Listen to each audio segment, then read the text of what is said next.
We watched The Island.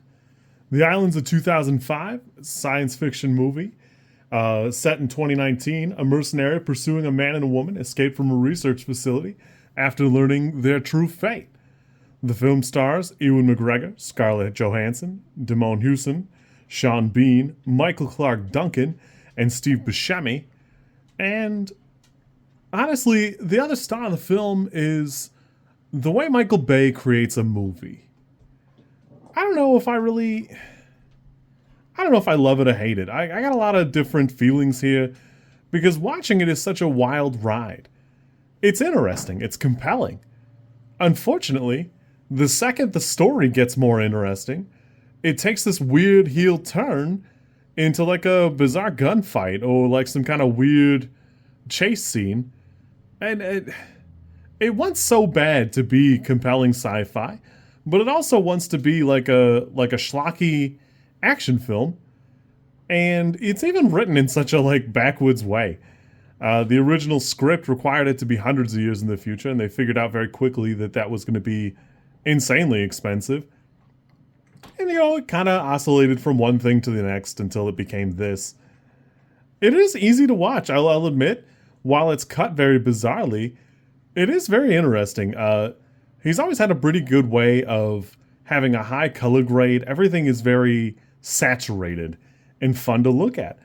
I like these action scenes, even though, like, for the time they're great and they're just cut kind of all over the place. It does feel very much like Scarlett Johansson is destined to be the star of the movie, and I'm guessing because of the Star Wars movies at the time, Ewan McGregor became the top build and is certainly your POV character. You get a lot of different bits where the two main characters are trying really hard to be like children in the way they're presented, and it doesn't really come off that great. And then Sean Bean as like a villain is pretty fun. I don't know. It's fine. It's not great. I do like seeing Djimon Hounsou. I wish we got more of him earlier on in his career, but he's had some pretty good roles going forward. Just not as many as you'd like to have seen in him. It does clock in at 136 minutes. It does have a habit, I think, of... It doesn't feel like it's overstaying its welcome, but there are definitely scenes that seem like they're doing something where you could have probably done with more with less. I don't know that we needed the motorcycle airplane. I'm just not sure it mattered. And there's a lot of stuff where Ewan McGregor's doing things that it wouldn't occur to us to be weird, but I'm not sure we need him to be able to do it, particularly. And I don't know. I just don't know how many more scenes I could take of him being a buffoon compared to what like a normal person would think versus, what that would really shake out to in a movie. So I guess base case scenario is what we got here. And it is presented in a pretty fun way. It is exciting. I must have seen this a long time ago. I had it rated as a 7. I will say pretty easily this is a 5 for me. It's a fun little romp. It's fun. It's cute. It does leave something to be desired narratively, but for what it is, and Michael Bay has always been pretty clear about that. He's happy to make a movie that people just enjoy and think is cool. It doesn't have to be high art for him to have made it or to have produced it. He's happy to just make something fun and interesting.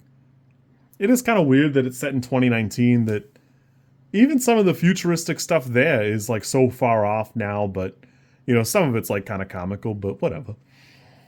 Overall, I still had a good time. It's not the most compelling thing I've ever seen, but for its time, it's very prescient, and it is interesting because it's early before a lot of Michael Bay's latest stuff, the Transformers movies, some odds and ends. So it's interesting to see, shades of those things here that became staples in what he would do later on. Well, you kids be good. I'm glad I revisited The Island, even though I didn't give it a great rating. I still had fun, it's still enjoyable, and it does fit into that weird category of one actor playing two of himself, and there's even a fight scene, which I think got pretty popular after Jet Li did the one, I want to say. I know it's been around for a long time, but there weren't a ton of action scenes with that exact thing, at least not as much. You kids be good.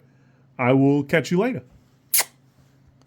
If you like this content, I'm supposed to ask you to like, comment, and subscribe. I think it's I think like is here, and comment is probably down there, and subscribe over there somewhere too. I think. I don't know how many times this like snippet is gonna make it into a video. Everybody says you should do it this way, and I always thought it was just like an annoying thing other YouTubers did.